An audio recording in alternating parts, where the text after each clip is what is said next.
त्याची anticipatory bail घातलेली आणि it came out for hearing today.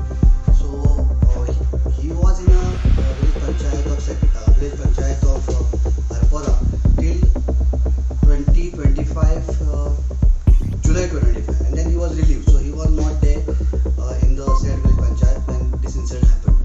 Plus he is the person who had actually signed the demolition order. So we argued this fact before the court, and considering this fact, court has granted an interim anticipatory bail to him with some surety, and in the event of arrest he should be released till tomorrow. So tomorrow will be the next hearing of the anticipatory bail, but till date he has been protected by this order of the court. So what about the Roshan Redkar? His bail also, his interim bail also has been granted, and same conditions are imposed for him. So what about the condition for him?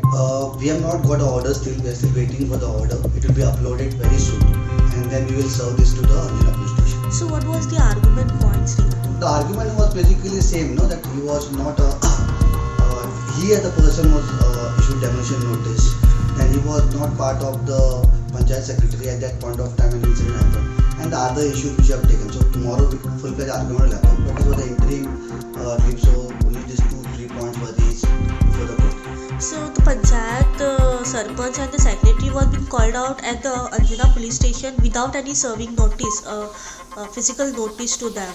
So that was also considered in the point. No, we don't know right now. Order is not come, so we'll wait for the order and see.